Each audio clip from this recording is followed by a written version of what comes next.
ನಮಸ್ಕಾರ ವೀಕ್ಷಕರೇ, ನಾನು ರೇಷ್ಮಾ. ನೀವು ನೋಡ್ತಾ ಇದ್ದೀರಾ ಕರ್ನಾಟಕ ಪವರ್ ಟಿವಿ ನ್ಯೂಸ್. ಇದೀಗ ಈ ದಿನ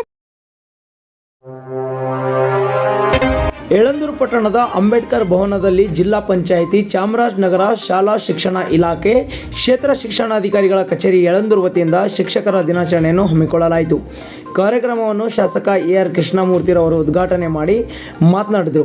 ನಂತರ ಮುಖ್ಯ ಭಾಷಣಕಾರರಾಗಿ ಆಗಮಿಸಿದ ಅಕ್ಕ IAS ಅಕಾಡೆಮಿ ಬೆಂಗಳೂರು ಮುಖ್ಯಸ್ಥರು ಡಾಕ್ಟರ್ ಶಿವಕುಮಾರ್ ಅವರು ಶಿಕ್ಷಕರನ್ನು ಉದ್ದೇಶಿಸಿ ಮಾತನಾಡಿದರು. ನಂತರ ಶಾಸಕರು ಸನ್ಮಾನಿತರಿಗೆ ಸನ್ಮಾನಿಸಿದರು.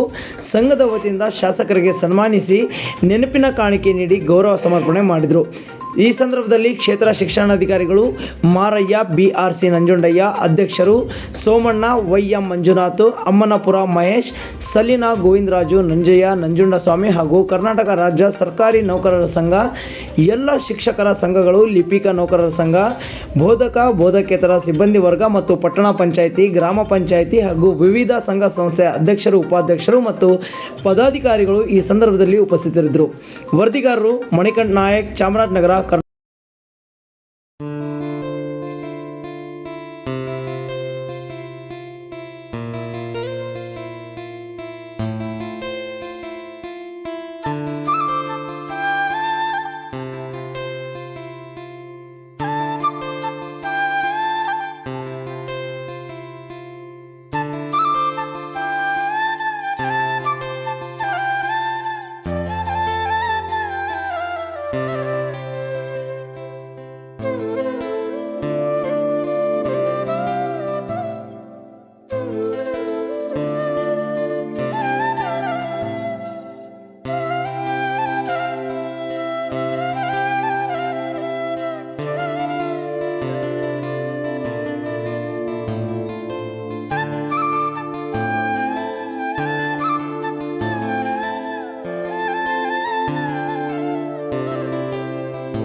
ಮಾನ್ಯ ಸಿದ್ದರಾಮಯ್ಯ ಸಾಹೇಬರು ಸಭೆಯನ್ನು ಕೂಡ ಈಗಾಗಲೇ ಘೋಷಣೆಯನ್ನು ಮಾಡಿದ್ದಾರೆ. 1st August 2024 ಈಗಾಗಲೇ ಸ್ಪರ್ಧೆ ಆಗಿರಬೇಕಲ್ಲ, ಸಭೆಗೆ ಚಪ್ಪಡಿಸ್ತಾನೆ ಸರ್ಕಾರಕ್ಕೆ, ಸಿದ್ದರಾಮಯ್ಯ ಅವರಿಗೆ ಇದ್ರ ಪರವಾಗಿ ಹೋರಾಟ ಮಾಡಬೇಕ. ಎಲ್ಲರಿಗೂ ಹೊಟ್ಟೆ ತುಂಬಿದ್ರೆ ಚಪ್ಪಡಿ ತೊಗೊಂಡೆ ಇನ್ನೊಂದು ಹೊಡಿಬೇಕು, ಜ್ವರ ಹೊಡಿ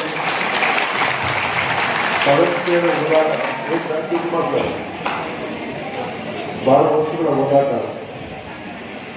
ಹಾಗಾಗಿ ಎರಡನೇ ಸೀಟು ಮತ್ತು ಇನ್ನೊಂದು ಕಳೆದ ಬಾರಿ 22-23 SSLC ಫಲಿತಾಂಶ ಸುಮಾರು 92% ಜಿಲ್ಲೆಯಲ್ಲಿ 3ನೇ ಸ್ಥಾನ ಗಳಿಸಿದೆ. 23-24 80% 4ನೇ ಸ್ಥಾನಕ್ಕೆ ಬಂದಿದೆ. ಮೊದಲ ಸಲ ಅದು ಇಂಪ್ರೂವ್ಮೆಂಟ್ ಆಗ್ತದೆ. ನಿಮ್ಮೆಲ್ಲರ ಪರಿಶ್ರಮದಿಂದ ವಿದ್ಯಾರ್ಥಿಗಳ ಫಲಿತಾಂಶ ಹೆಚ್ಚಾಗಬೇಕು. ರಾಜ್ಯದಲ್ಲಿ ನಾವು 7ನೇ ಸ್ಥಾನದಲ್ಲಿದ್ವಿ ಜಿಲ್ಲೆಗಳ ಪೈಕಿ. ಈ ವರ್ಷ ಎಷ್ಟೇ ಸ್ಥಾನಕ್ಕೆ ಬಂದಿದ್ದೀವಿ, ನಾವು 21 ಸ್ಥಾನಕ್ಕೆ ಬಂದ್ಬಿಟ್ಟಿವಿ. ವೈನ ಪ್ರಶ್ನೆ ನಾವು ನಿಮಗೆ ಮಾಡಬೇಕಾಗುತ್ತೆ. ಅದು ಈ ಮುಂದಿನ ಬರೋ ವರ್ಷಗಳಿಂದ result should improve stand first state of Karnataka ಆಗ್ಬೋದಾ? ಏನು ಯಾರು ಬೇರೆ ಮಾಡಲ್ಲ, ನಿಮಗೆ ಅನುಮಾನ ಆಗುತ್ತಿದೆ. ನಾವು ಪಾಠ ಮಾಡಲಿಕ್ಕೆ ಬರ್ತೀವೋ ಬರಲ್ವೋ?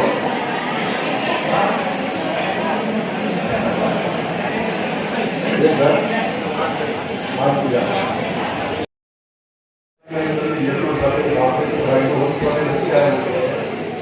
ಜಿಲ್ಲಾ ಮಂತ್ರಿಗಳು ಅಧ್ಯಕ್ಷತೆ ವಹಿಸಿ ಎದುರಿಸ್ತಾ ಇದ್ದಾರೆ. ಇನ್ನೊಂದು ಸಭೆಯಲ್ಲಿ ಭಾಗವಹಿಸಬೇಕು. ಕಳೆದ ಬಾರಿ ಶಿಕ್ಷಕ ಸಂಘಗಳು ನಮಗೆ ಪ್ರವೇಶನವನ್ನ ನೀಡಬೇಕು ಅಂತಕ್ಕಂಥ ಮನವಿಯನ್ನ ನಾವು ಕಲ್ಪಿಸಿ, ಅದಕ್ಕೆ ಪೂರಕವಾಗಿ ನಾವು ಶಾಸಕರಾಗಿ ಎಲ್ಲರ ಒಂದು ಸಹಕಾರ ಆಶೀರ್ವಾದ ಕಾಣಿಕೆ ಆಗ್ತದೆ. ನಮ್ಮ ಪಟ್ಟಣ ಪಂಚಾಯಿತಿಯ ಸಭೆಯ ನಡವಳಿಕೆಯಲ್ಲಿ ಅದನ್ನು ಚರ್ಚಿಸಿ ಎಲ್ಲ ಗೌರವಾನ್ವಿತ ಸದಸ್ಯರ ಒಪ್ಪಿಗೆ ಮೇರೆಗೆ ತೀರ್ಮಾನಿಸಿ ಈಗ ನೂತನ ಅಧ್ಯಕ್ಷರು ಬಂದುವುದು ಮತ್ತು ಇತರ ಎಲ್ಲ ಗೌರವಾನ್ವಿತರ ಒಂದು ಸಹಕಾರದೊಂದಿಗೆ ಆ ಒಂದು ಶಿಕ್ಷಕರ ಭವನಕ್ಕೆ ನಿವೇಶನವನ್ನು ಮಂಜೂರನ್ನು ಮಾಡಿಕೊಳ್ಳುವುದಕ್ಕೆ ನಿರ್ಣಯವನ್ನು ಮಾಡಿ ಸರ್ಕಾರದಿಂದ ತೀರ್ಮಾನವನ್ನು ನಾವೀಗಾಗಲೇ ಮಾಡಿದ್ದೇವೆ. ಇದು ಎಲ್ಲರೂ ಕೂಡ ಈ ಒಂದು ಶಿಕ್ಷಕ ದಿನಾಚರಣೆಯ ದಿವಸ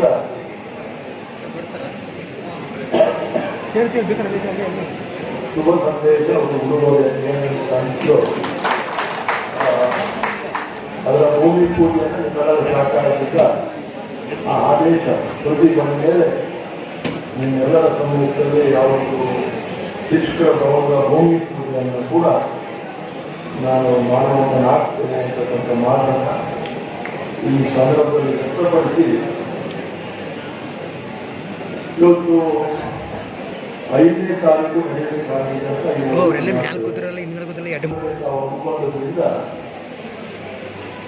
ಅವರಿಗೆ ಗೌರವ ಮುಂದುವರೆದು ಅದು ಅಗೌರವ ಮುಂದುವರೆದು ನಮ್ಗೆ ಗೊತ್ತಿಲ್ಲ.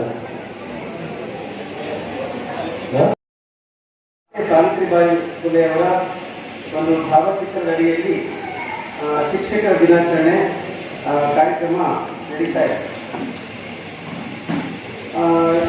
ಸೆಪ್ಟೆಂಬರ್ 5ನೇ ತಾರೀಕು ದಿವಸ ಸಾಮಾನ್ಯವಾಗಿ ರಾಷ್ಟ್ರದಾದ್ಯಂತ ಸರ್ವಪಲ್ಲಿ ರಾಧಾಕೃಷ್ಣನ್ ಅವರ ಜನ್ಮ ದಿನಾಚರಣೆಯ ಅಂಗವಾಗಿ ಶಿಕ್ಷಕರ ದಿನಾಚರಣೆಯನ್ನು ಆಚರಿಸಲಾಗುತ್ತೆ. ನಾನು ಸುಮಾರು ಶಿಕ್ಷಕ ದಿನಾಚರಣೆಗಳಲ್ಲಿ ಭಾಗವಹಿಸಿದ್ದೀನಿ, ಮಾತಾಡಿದ್ದೀನಿ. ಇವತ್ತು ನಿಮ್ಮೆಲ್ಲರ ಜೊತೆ ಮಾತಾಡಲಿಕ್ಕೆ ನನಗೆ ಸಂತೋಷ ಆಗ್ತಾ ಇದೆ. ಈ ಸಂದರ್ಭದಲ್ಲಿ ಕೆಲವು ವಿಷಯಗಳನ್ನ ಶಿಕ್ಷಕರಾಗಿ